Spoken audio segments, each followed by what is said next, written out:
Modified pencil grips.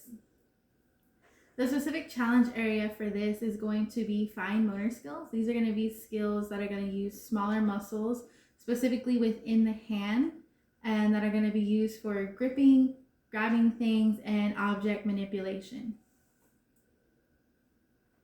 The grade level and age range for this project is going to be for younger kids, usually in elementary, just because of the objects that we've used to create these modified pencil grips for the students. The purpose of this tool is to assist students that have fine motor challenges using their hands and gripping items. And it's just going to be an extra assistive technology that they can use in order to grab and hold objects. Relevant details used to make this. The materials are gloves, headbands, hair ties, just little objects that you would have around the house. So like items from a Play-Doh set, eating utensils. And then in order to create it, I used an X-Acto knife, a hot glue gun, and those were the only two utensils that I really needed. Maybe some scissors if you don't have an X-Acto knife. So for this glove, I just cut off the fingertips just to make it more universal to suit other students. There was 2 holes cut in here in order to hold the pencil, and I noticed some stretching in the hole that wasn't able to keep the pencil in place after multiple uses. So I went ahead and put some hot glue inside of it and then used a regular pencil to poke a hole through it. That way it didn't completely seal it off. Let that dry, and then that's how you create the pencil grip using the glove. The other one is just the hair tie or headband that we saw. We hot glued it together to make the strap a little bit smaller because kids have smaller hands. And then we just also created 2 holes inside of this that are going to hold the pencil. And we just used some scissors to do that. This one is just a tube that I found in a little Play-Doh set that my nephews had. And we just took a lighter, and right here where this hole is, we kind of melted a little bit just so it would be easier to cut into. And then we kind of shoved the pencil in there just to make sure that it would fit. And then we also used kind of the X-Acto knife just to like rough around the edges a little bit. This one is also from the Play-Doh set. This is just a little bit of safety scissors. They're not sharp at all, so they won't cut anybody. I hot glued the safety scissors shut right here just so it wouldn't move and you could get a better grip on it. And then I hot glued the scissors onto the pencil. These 2 are just 2 hair ties that I saw at Walmart. There wasn't any modifications that were needed to make this. The only thing is that you would be able to adjust the size by wrapping it around your hand as many times as you needed in order to make it a snug fit so it doesn't move around or come off easily. To show how it works for the glove, we're going to do this one first. You just put on the glove like you would put on a normal glove. And then in the holes, you're going to, in the top hole, you're going to put the bottom of the pencil inside of it. And then out through the bottom hole, it's going to come out.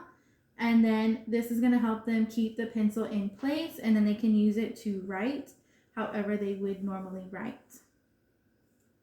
So that one's going to be the glove. This one is a tube that we found in the little Play-Doh set, and you just put the pencil inside of it.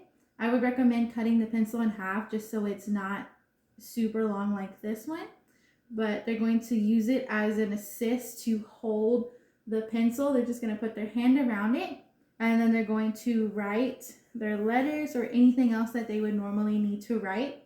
And this is just to make the grip wider than the pencil because the pencil's super small. So when you're using your fine motor skills, your muscles have to tighten and contract more. And that's something that they're going to have some difficulty with. So if you widen the surface area, it's going to be a little bit easier for them to manipulate. These are the safety scissors, and I really like these because of the holes they had inside of it. So it helps the student hold it and grip it by creating a larger surface area. And then it also helps them set up their hand for how they're going to hold pencils in the future. And then it just provides a little bit more gripping for their hand. The hair ties already have holes inside of them, and they're going to work the same exact way as the other pencil.